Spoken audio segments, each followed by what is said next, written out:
Ma belle-fille a jeté quelque chose dans les buissons, et quand j'ai vu l'album photo, mes jambes ont lâché.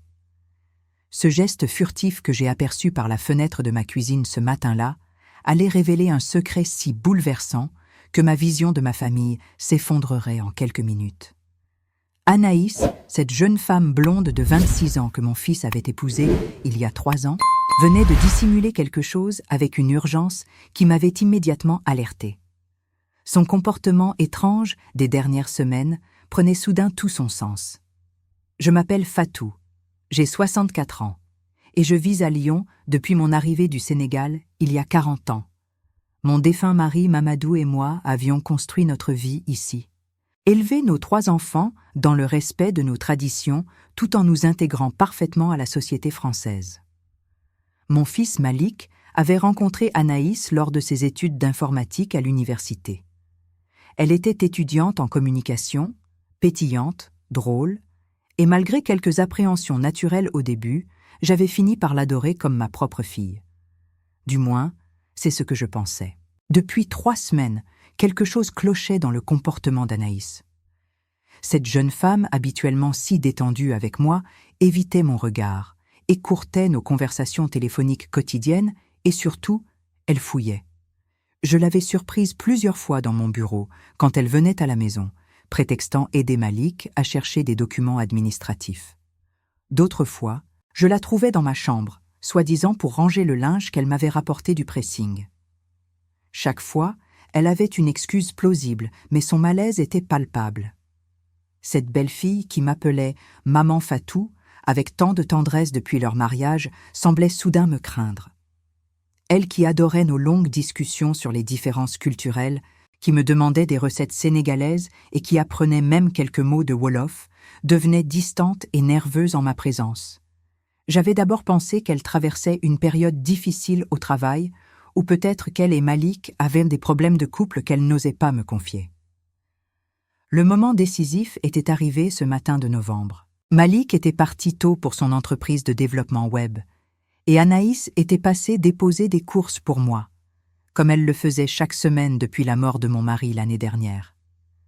Elle était restée prendre le thé à la menthe, notre petit rituel du mardi matin, mais j'avais senti qu'elle n'était pas concentrée sur notre conversation.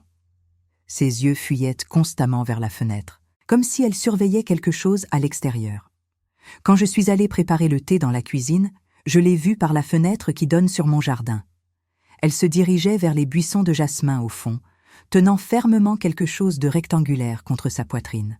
Ses gestes étaient précipités, presque paniqués. Elle a regardé autour d'elle avec l'attitude de quelqu'un qui craint d'être surpris, puis a glissé l'objet sous les feuillages épais avant de revenir vers la maison en lissant sa veste d'un geste machinal.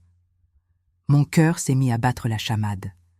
Qu'est-ce qui pouvait pousser ma belle-fille adorée à agir de manière si suspecte dans mon propre jardin? Les questions se bousculaient dans ma tête, alimentées par des décennies d'expérience qui m'avaient appris à me méfier des comportements louches. Avait-elle volé quelque chose chez moi? Cachait-elle des preuves d'une trahison?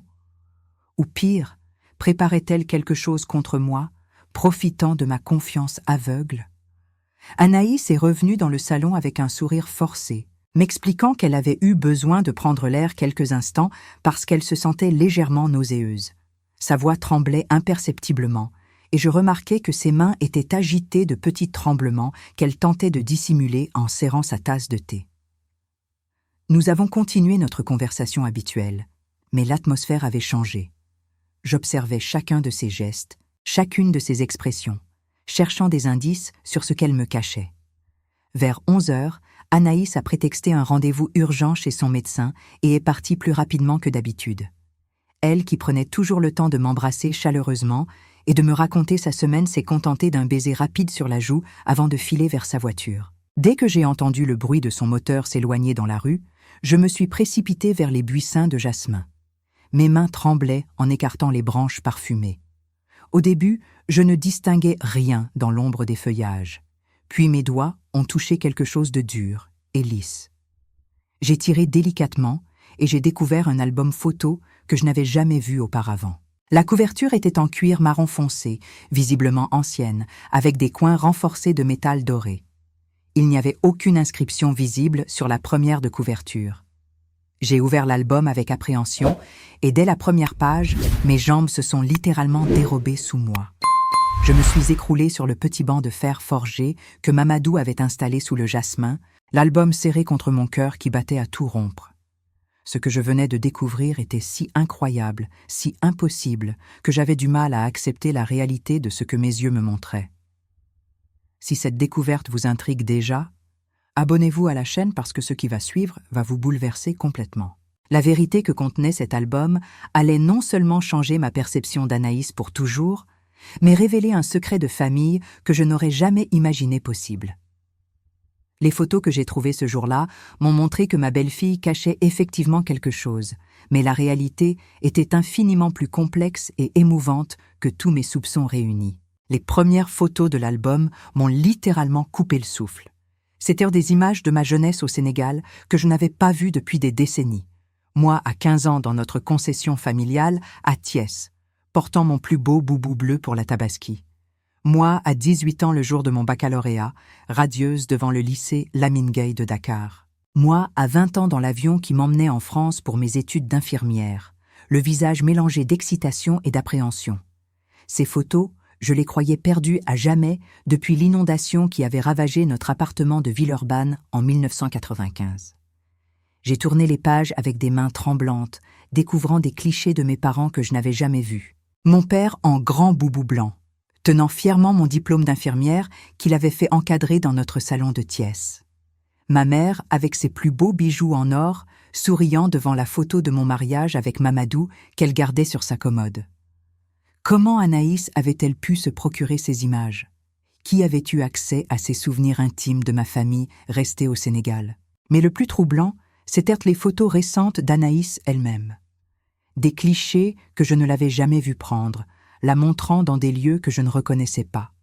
Sur certaines, elle était en compagnie d'une femme âgée aux traits européens, les cheveux gris tirés en chignon strict, portant des vêtements traditionnels sénégalais qui semblaient déplacés sur elle. Cette femme blanche, en boubou coloré, tenait Anaïs par l'épaule avec une familiarité qui m'a mise mal à l'aise. D'autres photos montraient Anaïs dans ce qui ressemblait à des bureaux administratifs, consultant des dossiers, parlant avec des hommes en costume. Une série la montrait même devant l'ambassade du Sénégal à Paris, tenant des documents officiels. Toutes ces images créaient un puzzle incompréhensible qui alimentait mes pires soupçons. Pourquoi ma belle-fille française s'intéressait-elle tant au Sénégal? Que cherchait-elle exactement? La section suivante de l'album m'a donné un choc encore plus violent. Des photos de Mamadou que je n'avais jamais vues, prises apparemment lors de ses voyages d'affaires en France dans les années 1970, bien avant notre mariage. Sur ces clichés, mon défunt mari paraissait jeune et insouciant, souriant aux côtés d'autres étudiants sénégalais dans ce qui semblait être une résidence universitaire parisienne. Mais ce qui m'a glacé le sang, c'est que sur plusieurs de ces photos, Mamadou était en compagnie d'une jeune femme blonde qui ressemblait étrangement à Anaïs. Mon cerveau refusait de traiter cette information. Cette ressemblance ne pouvait être qu'une coïncidence, mais elle était si frappante que j'en avais le vertige. La jeune femme des photos avait la même ossature délicate du visage qu'Anaïs, les mêmes yeux bleus expressifs, le même sourire éclatant.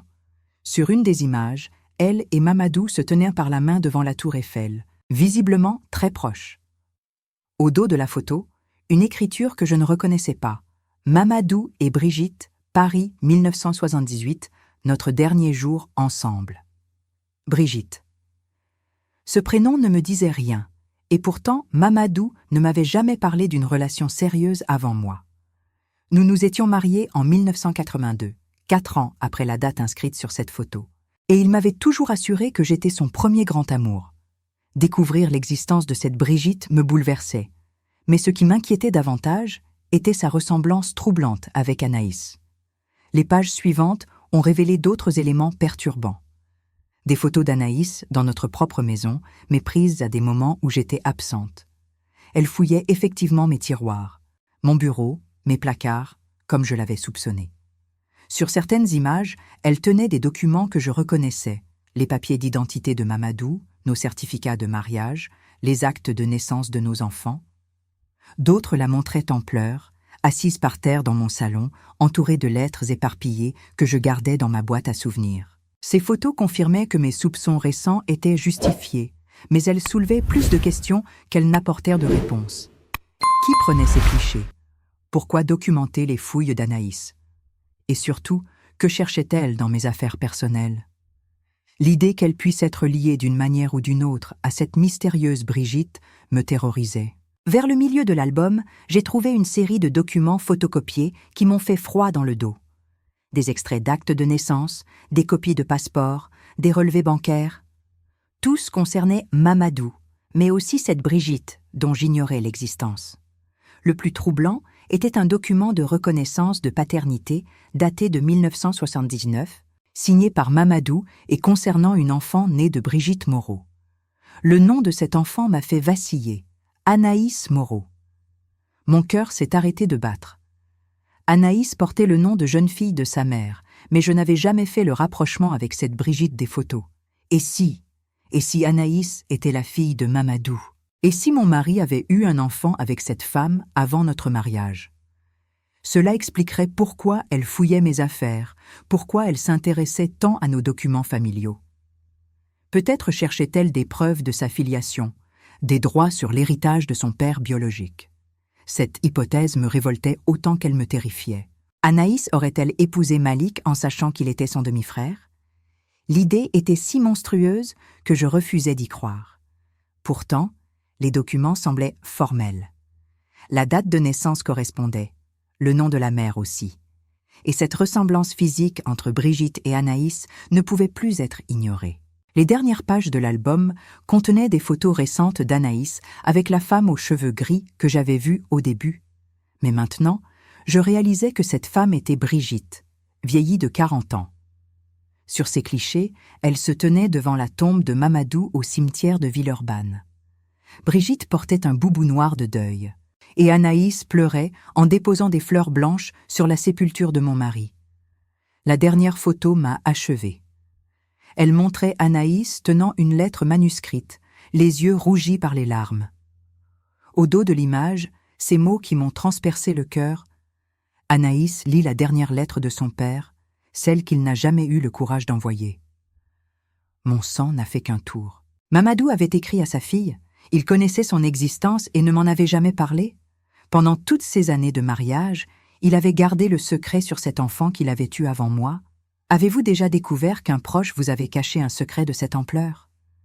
Comment réagit-on quand on réalise que toute une partie de la vie de son mari vous a été dissimulée? Dites-le moi en commentaire, car ce que j'allais apprendre dans la suite allait ébranler toutes mes certitudes sur l'homme que j'avais aimé et sur la famille que nous avions construite ensemble. Cette révélation m'a littéralement anéanti. Assise sur ce banc de jardin, l'album photo serré contre ma poitrine, je sentais mon monde s'effondrer, pièce par pièce. Mamadou, l'homme que j'avais aimé pendant 40 ans, l'homme que je croyais connaître par cœur, avait eu une fille avec une autre femme. Une fille qui était devenue ma belle-fille, sans que je le sache. Anaïs était la demi-sœur de ses propres beaux-frères. Cette pensée me donnait la nausée. Je suis restée immobile pendant des heures, incapable de rentrer dans la maison, incapable de refermer cet album maudit. Chaque photo me renvoyait des questions auxquelles je ne voulais pas de réponse. Comment Mamadou avait-il pu me cacher l'existence d'Anaïs pendant toutes ces années? Pourquoi n'avait-il jamais parlé de Brigitte, cette femme qu'il avait visiblement aimée avant moi? Et surtout, comment Anaïs avait-elle pu épouser Malik en sachant qu'il était son demi-frère? L'après-midi touchait à sa fin quand j'ai entendu la voiture de Malik dans l'allée. Il rentrait plus tôt que d'habitude et j'ai paniqué. Comment allais-je lui annoncer que sa femme était sa demi-sœur? Comment lui expliquer que leur mariage était une abomination, que leur père lui avait menti toute sa vie? Je ne pouvais pas le laisser dans l'ignorance, mais je ne trouvais pas les mots pour une révélation si destructrice. Malik m'a trouvé dans le jardin, l'album toujours entre les mains. Il s'est approché, inquiet de me voir dans cet état. « Maman, qu'est-ce qui ne va pas? Tu as l'air bouleversée. » Sa voix douce et aimante m'a brisé le cœur. Dans quelques minutes, je détruirais à jamais sa vision de sa famille, de son mariage, de son père. « Assois-toi, mon fils, lui ai-je dit d'une voix tremblante. Il faut que je te montre quelque chose, mais cela va te faire très mal. J'ai ouvert l'album à la page où figuraient les documents de reconnaissance de paternité. Malik a regardé les papiers sans comprendre immédiatement. Puis son visage s'est décomposé quand il a réalisé ce qu'ils signifiaient. Papa avait une fille, Anaïs est. Anaïs est ma sœur? Sa voix s'est brisée sur ces derniers mots. Il a arraché l'album de mes mains, tournant fébrilement les pages, cherchant une explication, un démenti à cette réalité cauchemardesque. Quand il est arrivé aux photos d'Anaïs pleurant sur la tombe de Mamadou, il a poussé un cri de douleur que je n'oublierai jamais. « Elle savait, elle a toujours su !» a-t-il hurlé. « Elle m'a épousé en sachant que j'étais son frère. Comment a-t-elle pu me faire ça? Comment a-t-elle pu nous faire ça ?» Malik sanglotait maintenant, la tête entre les mains, son corps secoué de spasmes. Voir mon fils dans cet état de souffrance me déchirait, mais ma propre colère grandissait à chaque seconde. Anaïs nous avait tous trompés. Elle avait infiltré notre famille, séduit mon fils, vécu dans notre intimité pendant 3 ans en cachant la vérité sur ses origines. Avait-elle planifié tout cela? Avait-elle épousé Malik par vengeance, pour nous punir de l'abandon de son père? Ou était-ce un hasard monstrueux qu'elle avait décidé d'exploiter? Dans tous les cas, son comportement était impardonnable. Vers 20h, nous avons entendu les clés d'Anaïs dans la serrure. Elle venait souvent dîner le mardi soir, une tradition familiale que j'avais moi-même instaurée pour renforcer nos liens. Ce soir-là, cette tradition me semblait être une mascarade cruelle. Quand elle est entrée dans le salon, son sourire habituel s'est figé en voyant nos visages ravagés et l'album photo ouvert sur la table basse. « Bonsoir, maman Fatou. Bonsoir, chérie », a-t-elle dit d'une voix qui se voulait normale, mais qui tremblait légèrement. Elle savait que nous avions découvert son secret. Son regard fuyait constamment vers l'album, et ses mains étaient agitées de petits tremblements nerveux. Cette femme que j'avais chérie comme ma propre fille me dégoûtait soudain. « Assois-toi, Anaïs », ai-je dit d'une voix glaciale.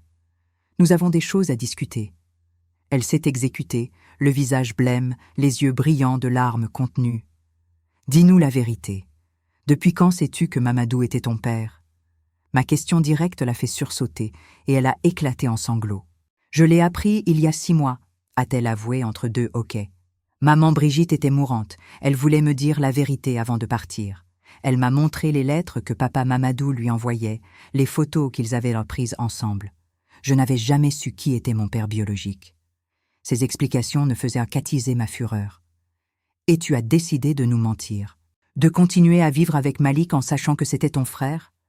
Comment as-tu pu être aussi cruel? » Ma voix montait malgré moi, des années de retenue et de politesse s'effaçant devant l'ampleur de sa trahison.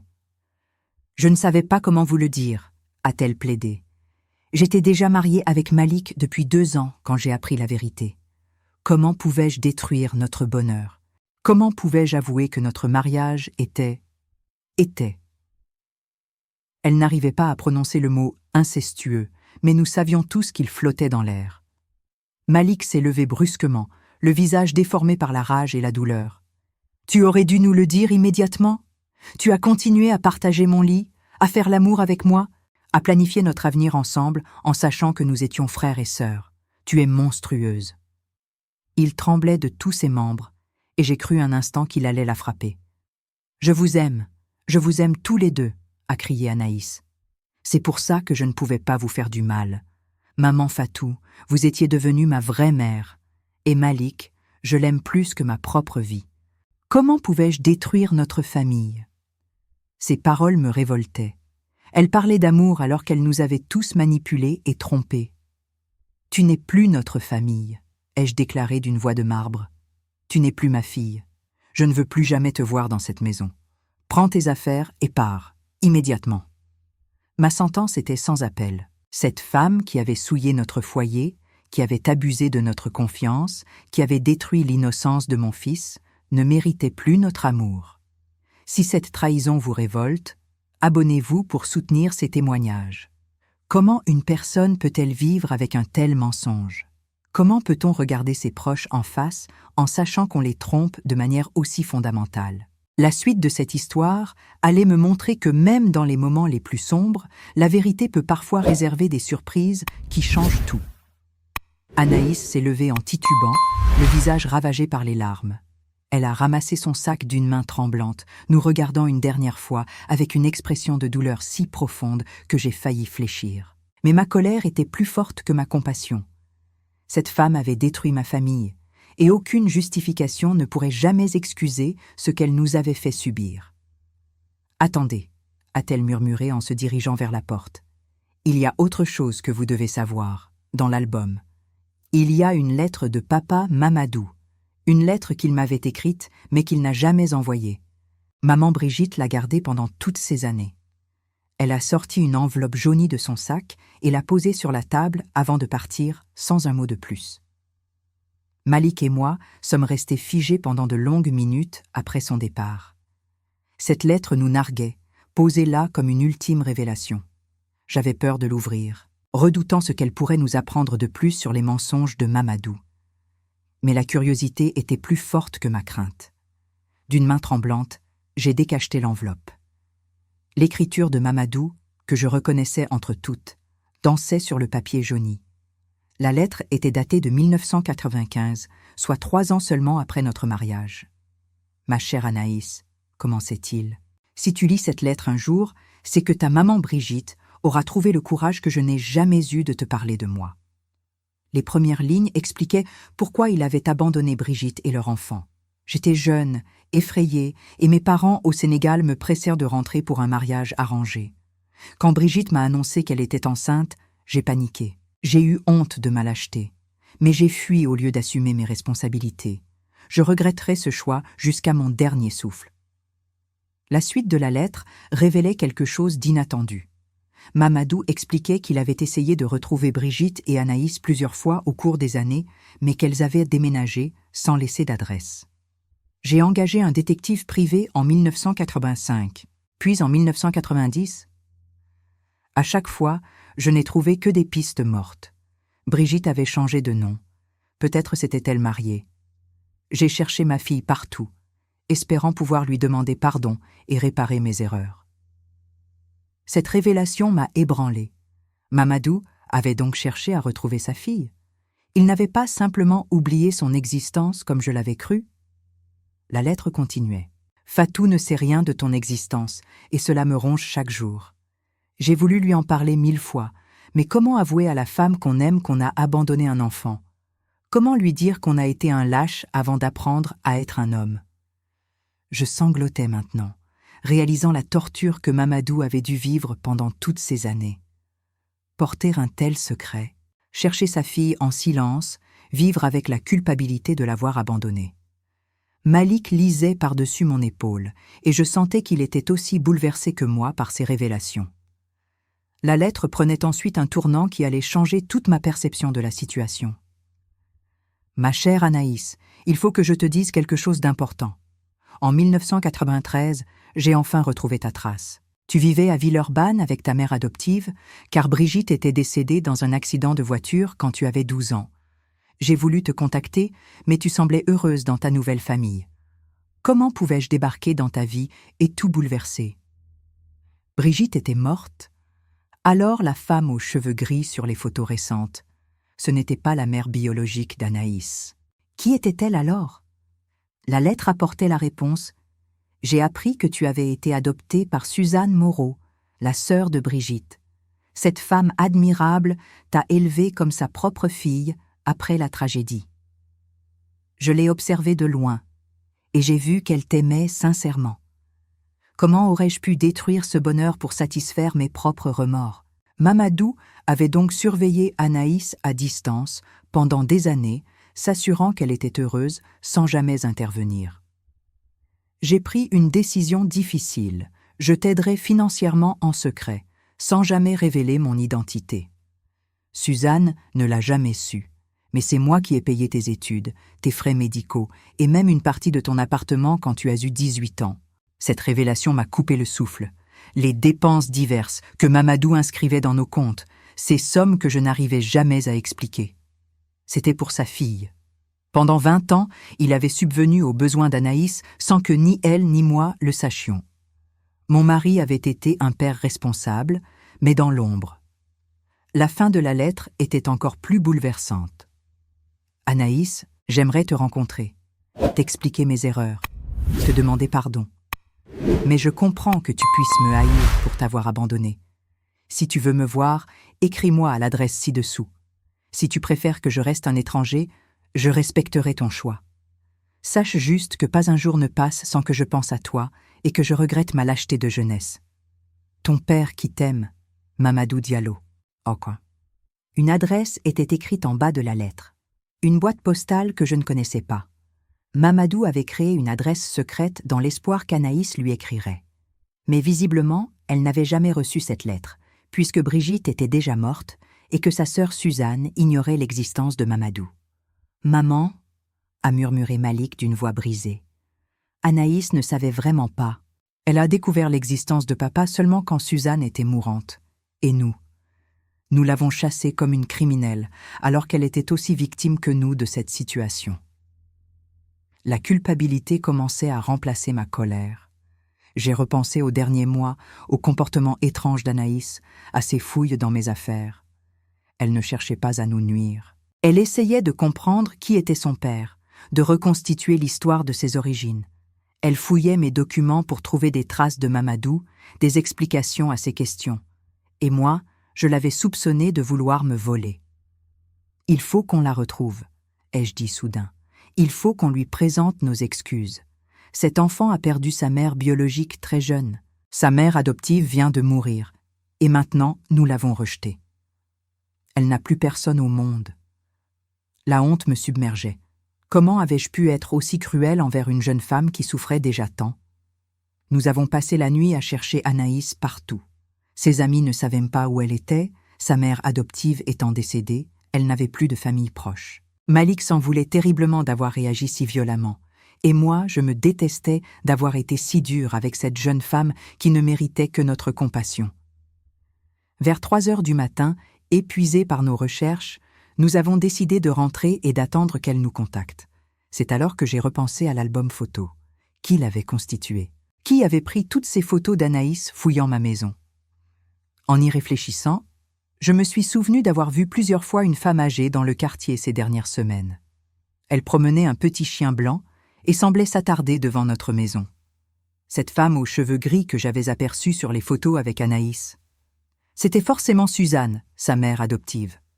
Malik, ai-je dit soudain, je crois que Suzanne n'est pas morte. Je pense qu'Anaïs nous a menti sur ce point pour nous protéger. Cette femme nous surveillait, elle documentait le comportement de sa fille pour comprendre notre famille avant de révéler la vérité. Mon instinct me disait que cette Suzanne Moreau était quelque part dans Lyon, veillant sur Anaïs comme elle l'avait toujours fait. Le lendemain matin, j'ai décidé de faire quelque chose que je n'avais jamais fait de ma vie. Engager un détective privé. Ironie du sort, j'utilisais la même méthode que Mamadou avait employée pour retrouver sa fille des années plus tôt. En moins de 2 heures, nous avions l'adresse de Suzanne Moreau, un petit appartement dans le 7e arrondissement de Lyon. Quand nous avons sonné à sa porte vers midi, c'est effectivement la femme des photos qui nous a ouvert. Suzanne Moreau, 68 ans, ancienne institutrice, avait le regard fatigué mais déterminé de quelqu'un qui se bat pour protéger ce qu'elle aime le plus au monde. « Je vous attendais », a-t-elle dit simplement en nous invitant à entrer. Son salon était tapissé de photos d'Anaïs à tous les âges. Des clichés de son enfance, de son adolescence, de ses études, de son mariage avec Malik. Cette femme avait documenté chaque moment de la vie de sa fille adoptive avec un amour évident. « Anaïs est effondrée », nous a-t-elle dit sans préambule. « Elle n'arrête pas de pleurer depuis hier soir. Elle pense qu'elle a détruit votre famille et que vous ne lui pardonnerez jamais. Madame Moreau, ai-je commencé, la voix tremblante d'émotion. Nous avons lu la lettre de Mamadou. Nous comprenons maintenant qu'Anaïs est autant victime que nous de cette situation. Nous voulons lui présenter nos excuses et la ramener à la maison. » Suzanne m'a regardé longuement, jaugeant la sincérité de mes paroles. « Fatou, » a-t-elle dit en utilisant mon prénom pour la première fois, « il faut que vous sachiez quelque chose. Anaïs a découvert l'identité de son père il y a 6 mois, c'est vrai.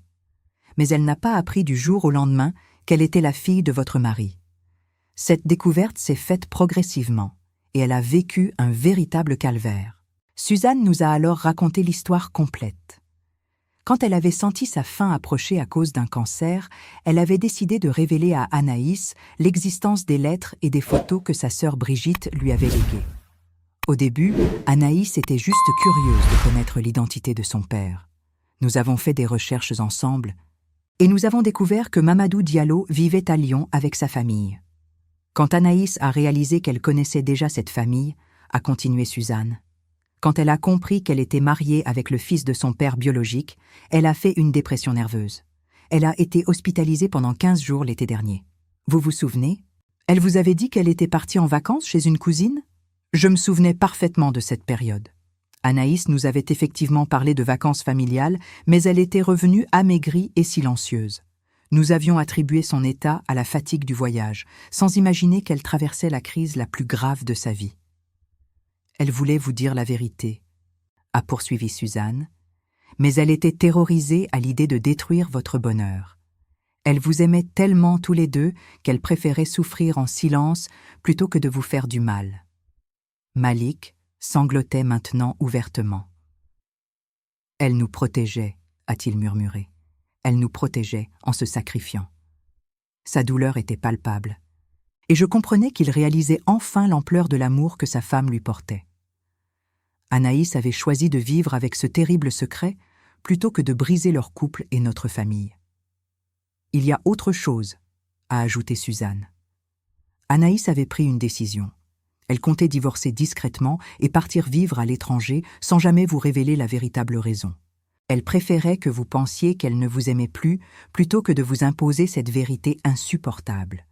C'est moi qui l'ai convaincue de constituer cet album photo pour vous expliquer la situation après son départ. Cette révélation nous a achevés. Anaïs était prête à se sacrifier complètement pour préserver notre bonheur. Elle allait renoncer à l'amour de sa vie et s'exiler pour nous épargner la douleur de connaître la vérité. Cette abnégation était si pure, si désintéressée, qu'elle me rappelait les plus beaux enseignements de ma grand-mère au Sénégal sur l'amour véritable. « Où est-elle maintenant ?»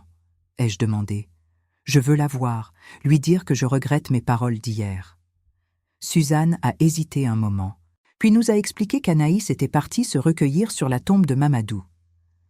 Elle y va souvent depuis qu'elle sait qu'il était son père. Elle lui parle, elle lui demande conseil, elle pleure toutes les années perdues qu'ils n'ont pas eues ensemble. Nous sommes immédiatement partis pour le cimetière de Villeurbanne. De loin, nous avons aperçu Anaïs agenouillée devant la tombe de Mamadou, tenant la photo de son père qu'elle avait trouvée dans l'album. Elle pleurait silencieusement, murmurant des mots que nous ne pouvions pas entendre. Ce spectacle m'a brisé le cœur. Cette jeune femme pleurait un père qu'elle n'avait jamais connu, dans la solitude la plus complète. Je me suis approché doucement et me suis agenouillé à côté d'elle. « Ma fille », ai-je murmuré. Utilisant consciemment ce terme d'affection, « Pardonne-moi, pardonne à une vieille femme aveuglée par la colère qui n'a pas su voir ta souffrance. » Anaïs a levé vers moi des yeux rougis par les larmes, incrédule d'entendre ces mots. « Maman Fatou », a-t-elle chuchoté. « Je suis désolée. Je suis désolée de ne pas avoir eu le courage de vous dire la vérité plus tôt. Je suis désolée d'avoir épousé Malik sans savoir qui j'étais. Je suis désolée d'être la fille que papa a abandonnée. » Ses sanglots redoublaient, et je l'ai prise dans mes bras comme j'aurais dû le faire la veille. « Tu n'as rien à te reprocher, ma chérie, » lui ai-je dit en la berçant. « Ton père t'a cherché pendant des années. Tu n'étais pas abandonnée. Tu étais aimée de loin. Et maintenant, tu fais partie de notre famille 2 fois, comme belle-fille et comme fille du cœur. » Malik nous a rejointes dans cette étreinte, et nous avons pleuré ensemble sur la tombe de l'homme qui nous avait tous unis malgré lui. Aujourd'hui, 3 mois après cette révélation, notre famille s'est reconstruite différemment, mais plus fortement. Anaïs et Malik ont fait annuler leur mariage religieux et civil, mais ils vivent toujours ensemble comme frères et sœurs du cœur. Ils ont découvert qu'ils s'aimaient d'un amour fraternel, profond, qui transcende tout. Suzanne a emménagé dans la chambre d'amis, et nous formons désormais une famille recomposée unie par l'amour de Mamadou et le pardon mutuel. Si mon histoire vous a inspiré, Partagez-la et abonnez-vous pour plus de témoignages. Parfois, les secrets les plus douloureux cachent les plus beaux exemples d'amour et de sacrifice. Anaïs m'a appris que l'amour véritable, c'est parfois accepter de souffrir en silence pour protéger ceux qu'on aime. Et moi, j'ai appris qu'il n'est jamais trop tard pour demander pardon et accueillir l'amour sous toutes ses formes.